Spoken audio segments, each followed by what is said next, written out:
नमस्कार, मैं हूं जयश्री नागदा और आप देख रहे हैं सीबीसी न्यूज राजस्थान।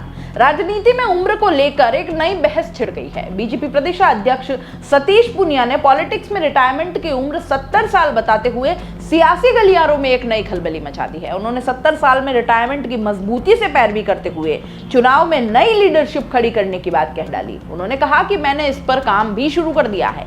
बीजेपी अध्यक्ष जयपुर में हुए टॉक जर्नलिज्म में स्टूडेंट से बात करते हुए ये सारी बातें कह रहे थे। बीजेपी के सभी 71 मौजूदा विधायक, 24 लोकसभा सांसद, 4 राज्यसभा सांसद और पूर्व विधायकों की उम्र का एनालिसिस में यह सामने आया कि यदि बीजेपी ने इस फॉर्मूले के आधार पर टिकट बांटे तो विधानसभा और लोकसभा चुनाव में 38 से ज्यादा विधायक, सांसद और पूर्व विधायकों के टिकट कट जाएंगे। अगले चुनाव से पहले 70 पार होने वालों में मौजूदा 12 विधायक, 5 लोकसभा सांसद और 3 राज्यसभा सांसद हैं। 18 पूर्व विधायक और विधायक उम्मीदवार भी 70 पार की गिनती में आ रहे हैं। हालांकि पूनिया ने स्पष्ट किया कि पीएम नरेंद्र मोदी इसमें एक्सेप्शन हो सकते हैं। पूनिया के इस फॉर्मूले पर यदि केंद्र काम करता है तो दिग्गज भाजपा नेताओं में शामिल पूर्व सीएम वसुंधरा राजे, नेता प्रतिपक्ष गुलाब चंद कटारिया, पूर्व मंत्री कालीचरण सराफ, वासुदेव देवनानी, नरपत सिंह राजवी के टिकटों पर संकट खड़ा हो सकता है। टॉक जर्नलिज्म प्रोग्राम में सतीश पूनिया ने कहा कि पार्टी में 8 साल से 80 साल तक जो भी काम करता है उसका सम्मान है। उम्र की बात पर काफी लोग नाराज भी हो सकते हैं। हमारे यहाँ जनसंघ के नेता हुआ करते थे और अच्छे विचारक हैं नानाजी देशमुख। उन्होंने कहा था कि राजनीति के लोगों की भी रिटायरमेंट एज होनी चाहिए। किसी ने पूछा कितनी होनी चाहिए, तो नानाजी देशमुख ने जवाब दिया था कि 65 साल। मैं नानाजी देशमुख की बात में थोड़ी और ऐड कर देता हूं कि 70 साल के बाद में नेताओं को मार्गदर्शन देना चाहिए, नई पीढ़ी को तैयार करना चाहिए, उनको आशीर्वाद देना चाहिए। मैं 70 साल में रिटायरमेंट ले लूंगा, मैं इस मंच से ये कमिट करता हूं।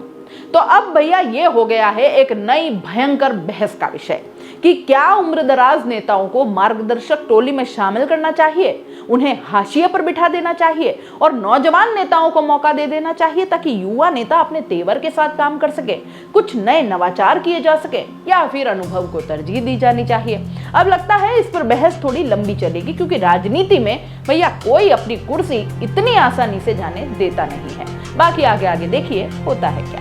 दोस्तों, सीबीसी न्यूज आपके सहयोग से लगातार बढ़ता जा रहा है। स्वतंत्र पत्रकारिता का सहयोग करने के लिए आपका धन्यवाद। सबसे पहले तो जिन लोगों ने हमारे चैनल को सब्सक्राइब नहीं किया है तो पहले सब्सक्राइब करें, जिसका कोई शुल्क नहीं लगता और बड़ा आसान है। बस नीचे दिख रहे लाल सब्सक्राइब के बटन को दबाना है और पास में दिख रहे बेल आइकन को भी दबाना है ताकि आपको अपने सीबीसी न्यूज के हर अपडेट्स मिल सके। हमारे इंस्टाग्राम पेज और फेसबुक पेज को भी लाइक करें, फॉलो करें, वहां पर भी आपको मिलती है तरह तरह के अपडेट्स। हम पूरे राजस्थान से आपके लिए लाते हैं वो खास खबरें जो आपके लिए जरूरी है, और वो भी पूरी बेबाकी के साथ। पत्रकारिता के इस मुश्किल दौर में आपकी आवाज जिम्मेदारों तक पहुंचाना ही हमारा लक्ष्य है, और ये आपके सहयोग के बिना संभव नहीं है। हमारा सहयोग करें, स्वतंत्र पत्रकारिता में अपना योगदान दें और ज्वाइन बटन पर जाकर सदस्यता लें, चाहे सबसे छोटी सहायता के रूप में ही क्यों न हो। जनता की बेबाक आवाज बने रहें, उसके लिए सहयोग आपको ही करना है। सब्सक्राइब करिए और ज्वाइन बटन पर क्लिक कर सदस्यता ग्रहण कीजिए।